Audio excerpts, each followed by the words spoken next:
Часть первая. Тот, кто сидит на троне. Далеко на севере, за холодным морем, лежит Нордскал. Самый недобрый край во всем мире. Там нет лета, снег идет не сверху, а сбоку, и реки замерзают до самого дна. А посреди Нордскала лежит ледник, ледяная корона, и на леднике стоит крепость. Она черная, не темная, не серая, именно черная, потому что лед там испорчен насквозь. Внутри, на самом верху, стоит трон. На троне сидит тот, кого называют королем-личом. Он не встает, ему не нужно, он и так все видит. Каждую ночь его воля проходит над Нордскалом, как луч маяка над водой. Она заглядывает в каждый овраг, под каждый камень, в каждую покинутую деревню. И все мертвое, что находит, поднимает и уводит к себе. Это называется плеть. Который год против нее воевал весь мир, и над всем этим всегда шла буря. Всегда — это нечасто, без единого перерыва, сколько кто себя помнил. Дети, рожденные в Нордскале, засыпали под этот вой и без него не умели уснуть. 5 лет, ни одной паузы. А теперь про него, потому что дальше без этого нельзя. Про короля Лича принято думать, что он всегда был чудовищем. Это неправда, и в этом все дело. Их там двое. Первый — Нерзул, орочий шаман, старик, вождь клана Призрачной Луны. Он умел ровно то же, что умеют шаманы сегодня — слушать землю и говорить с предками. Ему пообещали спасение его народа и обманули. Демоны разорвали его тело, а то, что осталось — волю, память, ярость — вморозили в глыбу льда и сбросили с неба в северные снега. Так получился ледяной трон. Второй — Артас Менетил, принц Лордерона, паладин Серебряной Длани. Светловолосый мальчик, который в детстве хотел одного — чтобы его страна была цела, а люди живы. Он честно к этому шел. Просто каждый следующий шаг был чуть хуже предыдущего, и каждый он объяснял себе тем, что иначе никак. Так дошел до Стратхольма, потом до Нордскала, потом до пещеры на Драконьем погосте, где во льду стоял клинок. Клинок звали Ледяная Скорбь. Ему сказали прямо: возьмешь — заплатишь. Он взял. Заплатил душой и не заметил, потому что был уверен, что спасает своих. Ледяная скорбь не убивает, она забирает. Все, что она взяла, остается внутри и продолжает быть. Там, в клинке, до сих пор его отец, король Терринос, старик, который успел сказать сыну одно слово, прежде чем сын его убил. А потом Артас поднялся к ледяному трону, разбил лед и надел шлем господства. И их стало не двое, а один. Вот что такое шлем. Пока он на голове, вся плеть слушается. Каждый поднятый мертвец, каждая тварь, каждый рыцарь смерти. Не приказом, волей. Он думает, они делают. Между «хочу» и «сделано» у него нет расстояния. Он не кричит, он вообще почти не говорит вслух. Он шепчет. Всякий, кто на этой войне подходил к смерти слишком близко, слышал этот шепот у себя в голове. Спокойный, разумный, доброжелательный. Он никогда не угрожает, он объясняет. Ты устал, ты один, тебя не ценят. Иди сюда, здесь тихо. И вот последнее, что надо про него знать, а потом мы пойдем в теплую комнату. Он не убивает лучших. Слабых он поднимает пачками, не глядя. Они нужны ему толпой. А когда встречает по-настоящему сильного, он останавливается и ждет. Дает вырасти. Дает стать чемпионом, героем, гордостью своего народа. А потом забирает целиком, вместе со славой, и ставит рядом с троном. Он собирает, терпеливо, годами. Все его лучшие рыцари когда-то были чьими-то героями. Такой у нас злодей. Не рычащее чудище, а очень терпеливый, очень умный и очень одинокий мертвец, который когда-то был чьим-то сыном и до сих пор об этом помнит. Именно поэтому чужой новорожденный сын его и заинтересует. А теперь уйдем с ледника, потому что в этом мире есть место, устроенное ровно наоборот. Высоко над хрустальным лесом, ни на что не опираясь, висит в воздухе город Даларан. Он летает целиком, с башнями, мостами, садами и рыбным рынком. Маги Киринтор подняли его и перегнали на север, поближе к войне. С верхних балконов виден ледник и черная крепость на нем. В Даларане одно правило, и оно железное. Здесь нельзя драться. Совсем. Киринтор объявили город нейтральным. Внизу воюйте сколько угодно, это ваше дело, а сюда поднимаетесь без этого. Альянс живет в Серебряном Анклаве, Орда в прибежище похитителей Солнца, а между ними общий рынок, общая очередь к аптекарю и общая скамейка. Поэтому в Даларане жили все. И поэтому именно там, в маленькой комнате над улицей, где пахло травами и мокрой шерстью, в самую длинную ночь года родился Саня. Спи, Саня. Он про тебя еще не знает. Часть 2. Самая длинная ночь. А теперь, у кого он родился? Заодно поймешь, почему через неделю под этими окнами будет стоять плеть. Мама Таня, арчиха, шаманка из служителей земли. И вот что надо сказать про нее сразу, потому что потом будет некогда. Таня была красивая. Не с картинки, а так, что в лагере оборачивались и потом полдня ходили тихие. Невысокая, гибкая, с очень прямой спиной, кожа теплого зеленого цвета, какой бывает у молодой хвои на свету, тяжелая черная коса до пояса, а в косу вплетены 3 серебряных кольца служителей земли. Клычки маленькие и аккуратные, из-за них улыбка получалась чуть кривой, и от этого только лучше. Глаза светлые, янтарные и смотрели прямо. Таня вообще не умела смотреть в сторону. А красивее всего у нее были руки, очень спокойные, такие, что стихии слушались, а младенец переставал плакать раньше, чем его успевали взять. Шаман не приказывает, шаман просит. 4 стихии – земля, вода, огонь и воздух – существа древние и своенравные. Они охотно говорят с тем, кто их не перебивает, и глохнут для того, кто пробует командовать. Орки узнали это тяжело. Когда-то их народ выбрал командовать демонами вместо того, чтобы просить у стихий. Работает шаман через тотемы. Воткнет мерзлую землю, и тотем исцеляющего потока чинит раны сам, без ее участия. Земляной щит она вешала на того, кто идет первым, и щит сам отвечал ударом за удар. Могла и громко. Цепная молния идет по врагу, перескакивает на второго, на третьего и гаснет только на 4-м. Но главное у шаманов другое. Если человек упал только что и уйти далеко еще не успел, шаман зовет его обратно. Это называется дух предков. Никакой некромантии. Тело не поднимают, волю не ломают. Зовут по имени и ждут. Тот, кого позвали, решает сам. И если решит, возвращается целиком, со своей памятью, со своим лицом. Разница с королем-личом ровно в одном слове, и слово это «сам». Таня звала 11 раз, вернулись 11.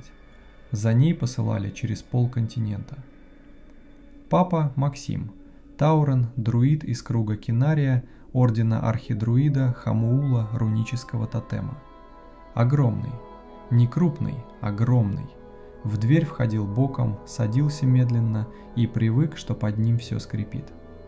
Шерсть темно-бурая, зимой почти черная. Рога широкие и тупые на концах. Он их спиливал сам, чтобы не задевать людей в тесноте. А глаза теплые, с длинными ресницами, и от этого огромность переставала пугать через минуту знакомства. Друид меняет облик, и это не фокус, а работа. Нужно держать строй. Максим уходил в облик медведя. 1,5 тонны, шкура как щит, и все, что летит в отряд, летит теперь в него. Нужно тихо, облик кошки. Таурен весом с телегу переставал издавать звуки вообще. Нужно быстро и далеко, облик ворона. Лечил он не светом, а ростом. Оздоровление затягивает рану, как трава тропинку. Цветок жизни висит на человеке и чинит понемногу, чтобы в конце отдать все разом. Опутывающие корни выходят из мерзлой земли и держат то, что бежит на тебя. А на рогах у него было 9 зарубок. Зарубку Максим делал не за победу, побед он не считал вовсе.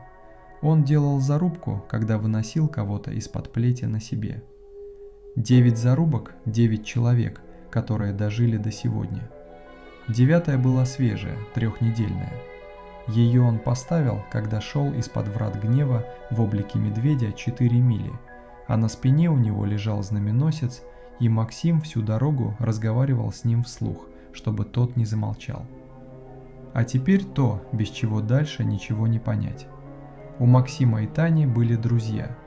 2, и оба с другой стороны фронта. Человеческая жрица Лена и дворф Сергей. Дружили они 19 лет, почти ровно столько же, сколько их всех учили, что красное и синее рядом не стоят. Знамена за это время менялись трижды, эти 4 не менялись ни разу. И вот в эту самую ночь у Максима и Тани родился сын. Как оно там было, дело семейное. Скажем только, что Максим из комнаты не вышел ни разу, а под утро закричал кто-то третий, и голос был совершенно незнакомый. Так в Озероте стало на одного человека больше. Сверток обтерли и показали Максиму. Кто-то очень маленький, красный, с мокрыми волосами и абсолютно возмущенным выражением лица. «Вот», — сказала Таня, голос севший, но страшно довольный. «Знакомься». Максим посмотрел на свои ладони, каждая размером с хорошую лопату. Этими руками он поднимал упавшие деревья и однажды удержал целый берег, который собрался сползти в реку. Он сел, подставил их и взял сына сразу, без единой заминки. Руки не дрогнули, те самые, что держали берег. «Ну здравствуй», — сказал Максим. Сверток весил примерно как ничего. Назвали его Саней. За окном шел снег. Максим сидел, смотрел поверх свертка в черное окно, и в какую-то минуту ему показалось, что снег пошел прямее. «Просто ветер стих», — подумал он, и больше об этом не вспомнил. А до зимнего покрова оставалась ровно неделя. Запомни, неделя, она нам пригодится. Спи, Саня, ты только что кое-что сделал, и никто еще не понял, что. Часть 3. Тишина, охота и жрица тьмы. Первым заметил дозорный на южной башне. Ночной эльф Кадия, 6-й час на вахте, лица уже не чувствовал. Он заметил не звук, он заметил, что звука не стало. Кадия отнял руки от перил и повернулся на север. Там, где всегда, сколько он тут стоял, небо было мутным и рваным, как грязная шерсть. Теперь висела ровная чистая темнота, и в ней были звезды. Звезды над ледяной короной. Через четверть часа на башнях стояли все, кого успели поднять, и молчали. Буря остановилась. Не ослабла, не сместилась, не ушла в сторону моря. Она встала. Гигантское черное кольцо облаков, 5 лет крутившееся над крепостью, замерло, будто кто-то положил ладонь на вращающееся колесо. Снег в воздухе повис и не падал. Ветер лег. Над всем Нордсколом сделалось так тихо, что в лагерях проснулись люди. Не от шума, а от его отсутствия. Никто не стрелял, стрелять было не в кого и как-то не по-людски. А в черной крепости на леднике король Лич поднял голову. Он не разозлился. Он вообще никогда не злится. Злость – это для живых. Он проверил. Сначала прошел по себе. Шлем на месте, плеть слушается, все до последнего мертвеца отзываются. Значит, не в нем. Потом заглянул в клинок, как в сундук. Все, кого ледяная скорбь взяла, внутри, включая старика с короной, что молчит оттуда годами. Значит, и не в клинке. Тогда он повторил ту ночь заново, шаг за шагом, как повторяют дорогу, на которой споткнулись. Воля выходит из крепости, идет над снегом, находит мертвое, поднимает, находит живое, примиряется, ищет в нем смерть, старую рану, глухой страх конца, горе по кому-то зарытому. За эту смерть в человеке и держат, ею и берут. Идет дальше, идет. И вот здесь пусто. Не защищено, не спрятано за магией, не слишком сильное. Пусто. Место, в котором нечего взять, потому что там нет ни капли смерти. Он стоял на этом месте долго. За все свои годы, за орочью жизнь Нерзула, за человеческую жизнь Артаса и за все, что было после, такого не случалось ни разу. Он брал королей, брал паладинов, у которых свет ярче солнца, взял собственного отца, а тут не за что взяться. И тогда он сделал то, что делает по-настоящему опасный враг, когда чего-то не понимает. Он не ударил, он захотел. В его снегах появилось то, чего не было ни у кого никогда, и он решил найти это и оставить себе. Не сейчас, он умеет ждать десятилетиями. Сначала найти, потом смотреть, как растет, а потом, однажды, когда смерть впервые оставит на этом свой след, прийти и позвать, так, как он умеет звать. Он поднял руку, и буря осталась стоять. Пока ищешь, не мети, мешает. А из ворот крепости в ту же ночь начали выходить отряды. Наверху, в пурпурной цитадели, 3 дня спорили самые умные люди мира. Кирин-Тор, сказали, копит силы перед ударом.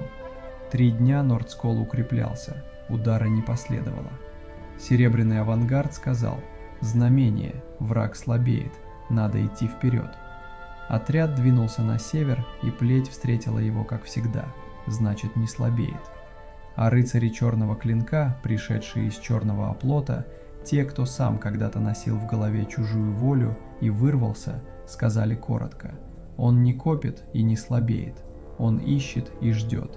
Мы это помним по себе, и лучше бы вам, чтобы он не нашел. В цитадели повесили карту и стали отмечать все необычное, что случилось в ту ночь. Отметок набралось 42. Проверили все, 41 оказалась ерундой. Одну не проверил никто, потому что она никому не показалась важной. Маленькая пометка на полях, сделанная писарем от скуки. В ночь тишины в квартале травников родился ребенок. Мальчик. Родители из Орды. Здоров. Он уже ищет. А про тебя написали на полях. Но в этом городе есть еще один человек. В Даларане, в узком доме у самого края города, где из окна видно не улицу, а облака, жила девушка. Ее звали Лена, и она была жрицей тьмы.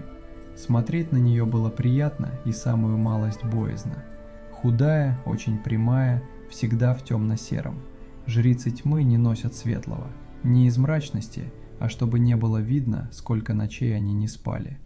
Темные волосы забраны туго и высоко. Кожа бледная.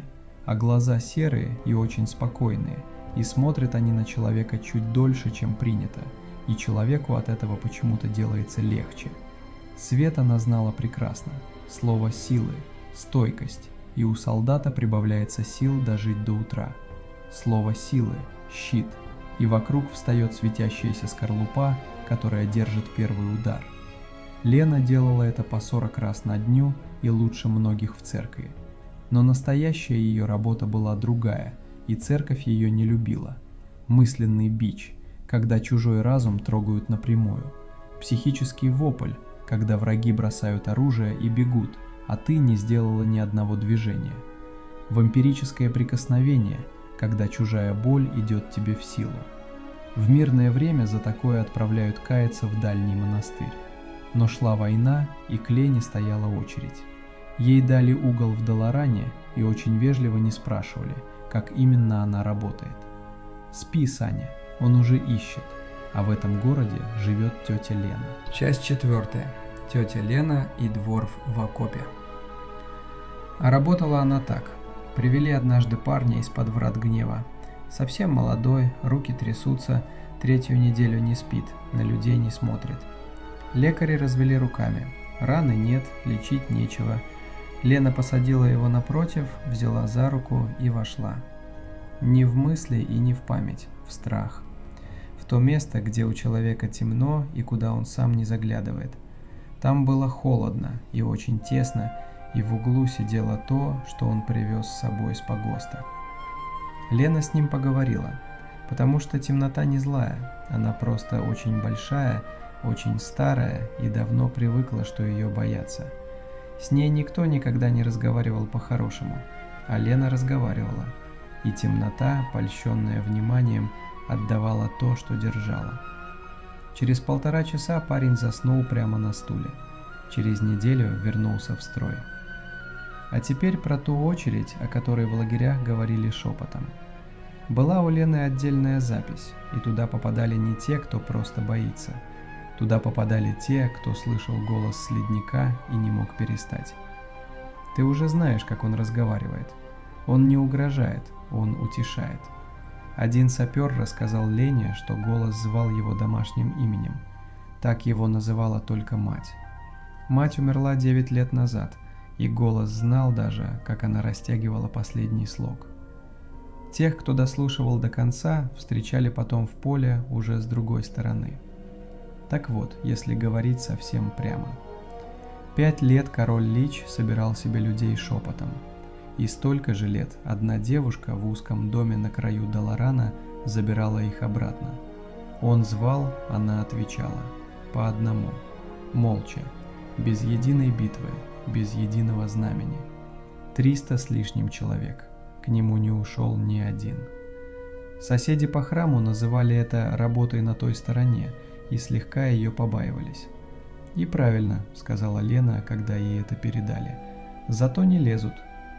Про остановившуюся бурю она услышала в первое же утро, про 3 догадки на 3-й день, а про пометку на полях узнала случайно, в очереди за хлебом, от знакомого писаря, который рассказывал ее как забавную мелочь, чего только не заносят в отчеты. Лена дослушала, заплатила за хлеб и поняла все сразу, целиком, за 1 минуту посреди улицы с хлебом под мышкой. Гадать, чей это ребенок, ей не пришлось. Квартал травников, родители из Орды, та самая ночь. Таню она знала полжизни и последний раз видела неделю назад, уже с животом и уже злую на весь Даларан из-за лестницы. А остальное и неудивительно. 40 мудрецов в цитадели 5 лет изучали короля Лича по книгам и знали, как он устроен. А Лена 5 лет вынимала его голос у людей из головы, руками. И знала другое, чем он берет. Он берет за смерть, которую человек носит в себе, за старую рану, за страх конца, за горе, которое так и не отпустили. А в ее городе лежал человек, в котором не было вообще ничего. Ни раны, ни страха, ни потери, ни капли смерти. Совсем чистый. И тут же, следом, она поняла второе. И вот от этого ей стало холодно посреди теплой улицы. Если поняла она, поймет и он. Он умнее всех в цитадели вместе взятых, и у него есть время. И поняв, Лена сделала совершенно не то, что сделал бы ученый человек. Она не пошла докладывать. Она очень ясно представила, чем это кончится.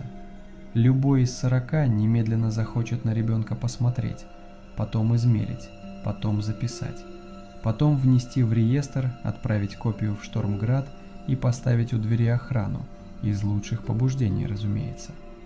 А запись – это уже след, по следу находят. Охрану у двери видно с воздуха, так что самое большое открытие за 5 лет войны Лена положила в карман и не отдала никому. Пурпурная цитадель, между прочим, не знает до сих пор. Дальше она зашла на почтовую башню и отправила 2 строки вниз, на драконий погост. Праздник на носу, а Сережка там один. А потом пошла домой собирать подарки, потому что до зимнего покрова оставалось 2 дня, а к ребенку без подарка не ходят. Тетя Лена все поняла первой, а в 100 милях южнее, на драконьем погосте, сидел в окопе дворф. Погост – равнина, куда драконы веками прилетали умирать. И там же есть та самая пещера, где во льду стоял клинок и где мальчик-принц взял его в руки. Дворфа звали Сергей, и в окопе про него знали 3 вещи. Первое. Борода рыжая в 2 косички, и в косичках вечно что-то застревало. То хвоинка, то уголек, то однажды целый жук, который прожил там 2 дня и был доволен. Вторая. Если Сергей крикнул тебе «ко мне», беги к нему не думая. Третья. За стол к нему не садятся, потому что Сергей был чернокнижником. Дворфу это не по чину. Учиться пришлось не в Стальгорне, а в Штормграде, в подвале под закланием ягненка, куда порядочные люди не спускаются. Свои мастера называли его аномалией, в лицо. «Спи, Саня. Письмо уже написано, а дядя Сергей еще не знает, что поедет». Часть 5. 100 миль, Инфернал и те, кто пришел. Под город Чернокнижник не просит у стихий и не молится свету. Он открывает дверцу в другое место и зовет оттуда по имени. И вот что важно, дверца открывается с обеих сторон. То, что стоит по ту сторону, тоже знает Сергея по имени и называет без охоты, как того, кто однажды пришел и забрал свое. Оттуда к нему выходили бес, пустопорожний, страж скверный. Платил он за все это осколками душ, ровно то, что звучит. А умел вот что. Чернокнижник – это ведь не только бес. Главное его ремесло – звать. Он умеет дотянуться туда, где ты застрял, и выдернуть тебя к себе, с того берега, из окружения, из-за спины у смерти. Своих чернокнижник не бросает нигде, на это у него свой зов. Перед вратами гнева Сергей вытащил так 5. Все 5 потом жали ему руку, глядя чуть мимо. Одно дело уцелеть самому, другое – знать, что тебя выдернули оттуда, откуда не возвращаются. А дома у него жил Пых. Пых был бес, ростом с чайник, красный, пузатый, с малыми крылышками и вредный. Умел стрелять огоньком, за это и имя, и весь день ворчал. А еще боялся темноты. Бес родом из самого темного места и боялся. Сергей над ним ни разу не посмеялся. У каждого своя жуть, а смеяться над робеющим – последнее дело. Там, у мерзлой окопной елки, обвязанной бинтом вместо ленты, его нашел гонец с запиской в 2 строки. Сергей прочитал, сложил и убрал за пазуху. «Что там?» – спросил сержант. «У друзей сын родился», – сказал Сергей и начал собираться. 2 из этих друзей были из Орды. В окопе Сергей про это не распространялся. Во всем воюющем Азероте есть ровно 1 дом, где дворфу-чернокнижнику накрывают на стол и двигаются, чтобы ему было где сесть. Дом этот орочий, то есть вражеский.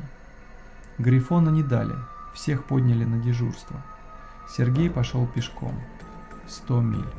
Через погост. Зимой. Один. «Так не ходят», — сержант сказал это прямым текстом и крикнул вслед. Сергей прошел их за 2 суток. Дважды он видел плеть. 1 раз далеко, Коломной, но шли они не туда, куда ходят обычно, вширь, по пустому снегу, где воевать не с кем. Сергей лег и переждал. 2 раз ближе, настолько, что Пых замолчал, чего с ним не случалось никогда.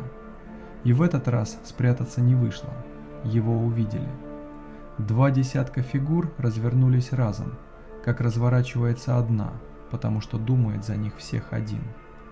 Тогда Сергей поставил мешок в снег и открыл дверцу. Не щелочку, как открывают, когда зовут беса погреться, широко, и позвал по именам. Первым вышел страж скверный, на 2 головы выше любого дворфа, с секирой, которую человек не поднял бы и вдвоем. А потом Сергей поднял руку и обрушил в середину строя инфернала. Это выглядит так. Небо темнеет, и оттуда падает камень размером с телегу, объятый зеленым огнем. Падает не как снаряд, как приговор. Снег вскипает до самой земли, а то, что упало, встает и начинает работать. Дальше стало шумно. Порча садилась на них по одному и точила изнутри. Страж рубил. Инфернал бил горящими кулаками так, что мерзлый погост звенел.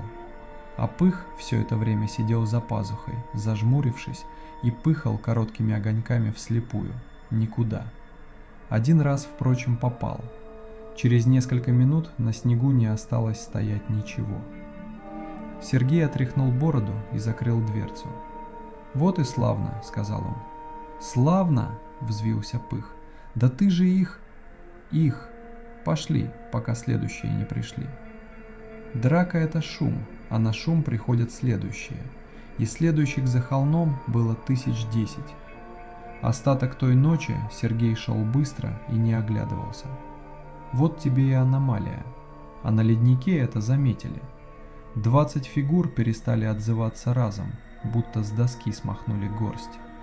20 ничто, он поднимет еще. Но место запомнил. Кто-то идет через погост на север, к городу. И поиск, шедший вширь, начал заворачивать туда же.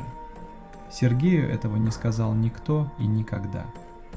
К утру третьего дня он вышел к подъемнику. Наверху, свесив ноги в пустоту, сидела фигурка в плаще и ждала часа 2. «Долго?» — сказала Лена. «Пешком», — сказал Сергей. «Лен, они по пустому полю ходят, ищут». «Знаю», — сказала Лена. А к 4-й ночи поиск дошел до Долорана. Плеть не осаждала и не штурмовала.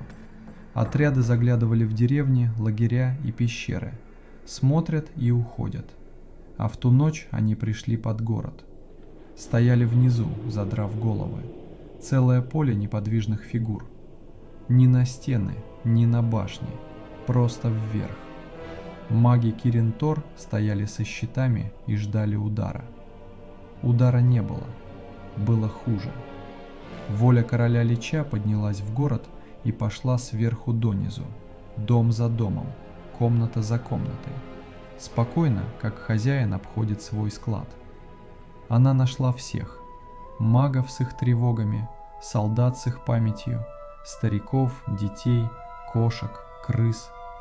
Всех, у кого было хоть какое-то вчера.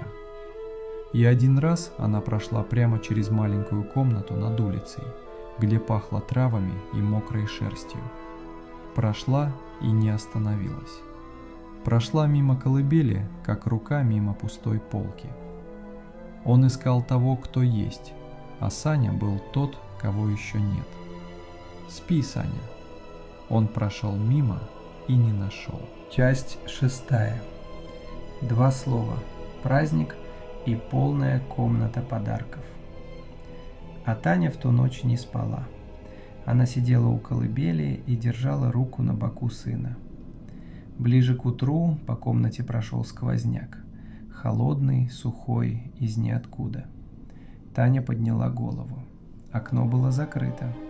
Она послушала не ушами, а как умеют шаманы. Земля молчала, вода молчала, огонь горел ровно, и Таня все поняла. Стихии не молчат просто так. Молчат лишь тогда, когда в комнате есть кто-то, кого они не хотят называть по имени. Таня не закричала, не разбудила Максима, не потянулась к тотемам, не встала. Она и руку с сына не убрала. Как лежала ладонь, так и осталась. «Ладно», — сказала Таня вслух. Негромко, будничным голосом, каким говорят засидевшемуся гостю. «Иди отсюда». И оно ушло. Весной Лена вытянула из нее эту историю. «Тань, ты понимала, с кем разговариваешь?» «Понимала», — сказала Таня. «Но он же в комнате, где ребенок спит. Вот и весь разговор». А на утро наступил зимний покров. В Стальгорне выходит дедушка Зима, дворф с бородой до пояса. В Оргримаре в тот же день орк, зеленый и клыкастый. Один дед, 2 бороды. В Долоране в тот год поставили одно дерево и обоих, по разные стороны елки. А в маленькой комнате над улицей собрались 4 взрослых, 1 младенец и 1 бес. Сергей вошел первым, весь в снегу, и они с Максимом замерли. Руки у обоих дернулись. Красное перед синим. Учили с детства. Если бы эти двое сцепились всерьез, от дома остались бы стены. Потом Сергей фыркнул в бороду, и все начали смеяться, беззвучно, зажимая рты, потому что в комнате спал ребенок. «Каждый раз», — выговорила Лена, вытирая глаза, — «каждый раз одно и то же. Мы безнадежны». Потом начались подарки. Первым Сергей. Он вышел на середину комнаты, начертил углем на полу небольшой круг и сказал в него несколько слов на языке, который на ночь лучше не повторять. Из круга, ворча и отряхиваясь, вылез Пых. Бес оглядел чужую комнату, спрятался Сергею за сапог, потом все-таки подошел к колыбели и заглянул. Там лежал кто-то крохотный, гораздо меньше его самого, с серьезными бровями. Спал и ничего не опасался. Еще не научился. Пых долго смотрел. Потом забрался на край, устроился в ногах лицом к темноте, откуда приходит нехорошее. Пыхнул огоньком и оставил его гореть, как ночник. И перестал робеть насовсем. При исполнении робеть некогда. Он просидит там все годы и ни разу не заснет первым. По уставу часовой никудышный, по делу лучший в Изероте. «Это сторож», — сказал Сергей. «А теперь главное. Мы, чернокнижники, умеем звать не только вот таких.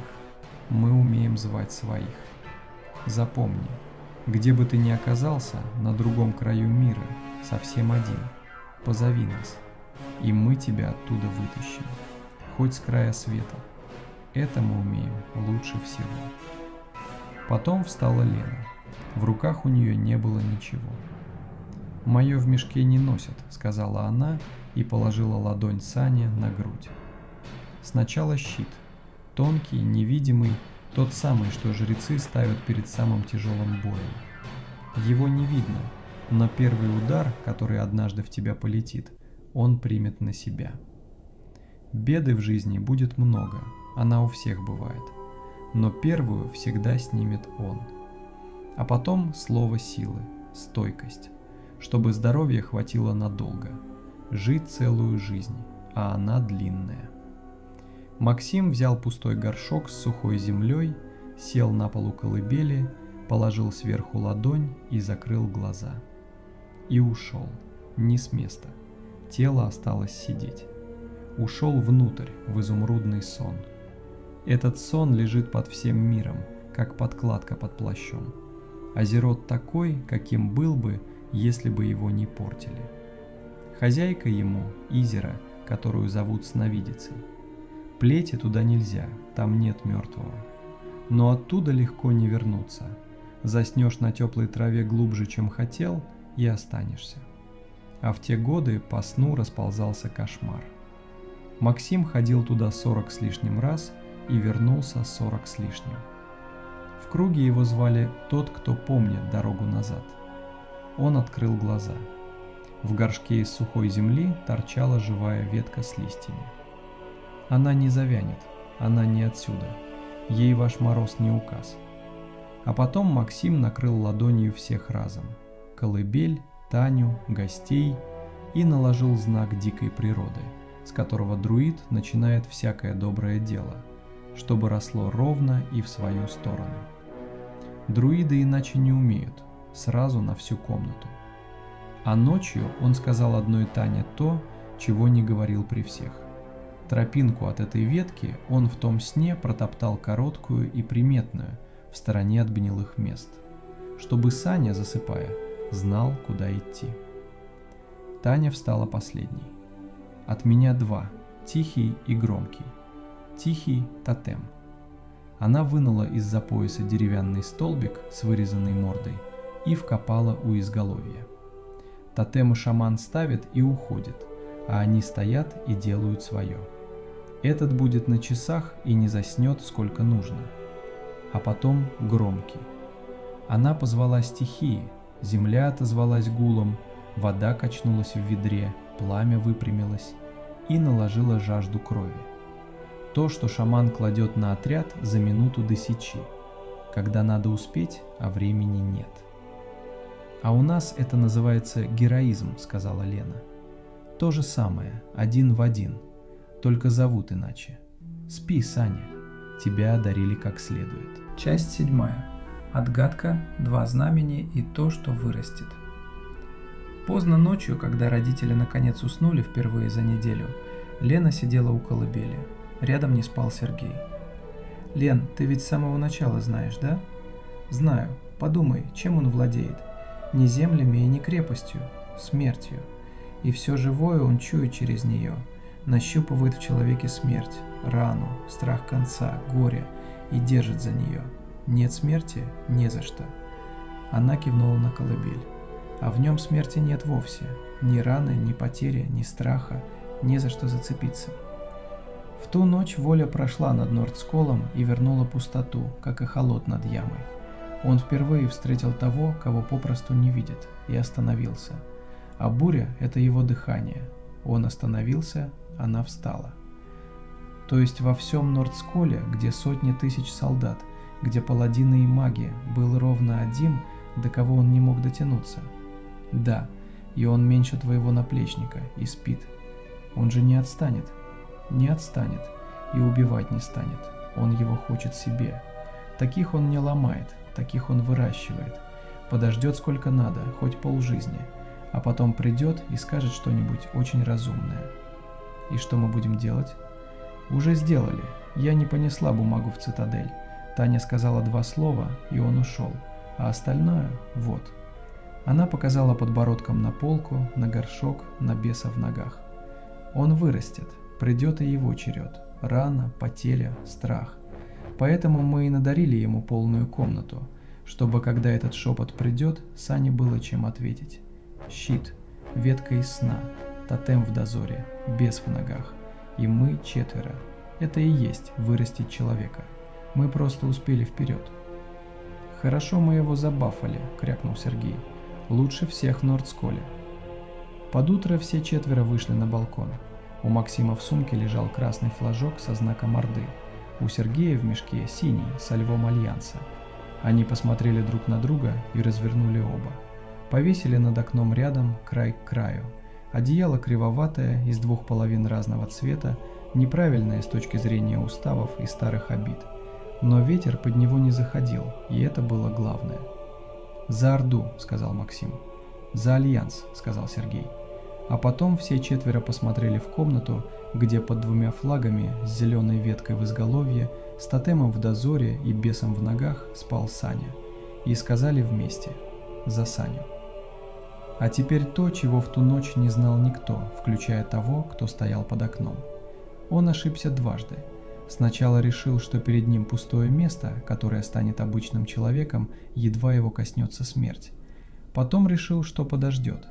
Смерть Саню, конечно, коснулась, разбитая коленка, потерянный друг, свои страхи, все как у всех. Но ни разу в нем не удержалась. Шов, то место, за которое берут, так и не завязался, он рос без него. Так и вырос. Его нельзя поднять. Ни один некромант, ни магистр плети, ни сам шлем господства над ним не властен. Воля, которая веками брала королей и паладинов, соскальзывает с него, как рука по льду. Ледяная скорбь его не удержит. Клинок, который держит внутри всех, кого коснулся, включая старого короля с короной, на нем не смыкается. Он не слышит шепот. Тысячи слышали, многие послушались. Саня – единственный на весь Азерот, для кого в этом месте тихо. И 4, самое главное и доброе – эта тишина не только его, она заразна. Кто стоит рядом, тоже перестает слышать. Того, кого уже почти переманили, рука дрожит, в голове звучит разумный голос, рядом с Саней отпускает. Его за это и звали. Когда в Аргримаре кого-то начинало вести, посылали за ним. Он приходил, садился рядом и молчал. Через час человек поднимал голову и спрашивал, что случилось. Учили его 2, такого в Азероте не бывало. Мать привела его к служителям земли, и стихии говорили с ним охотно. Он и не думал приказывать, вырос под этот разговор. Отец водил его в изумрудный сон по той самой тропинке, и кошмар ему был не указ. Кошмар кормится надрывом, а в сане рваться нечему.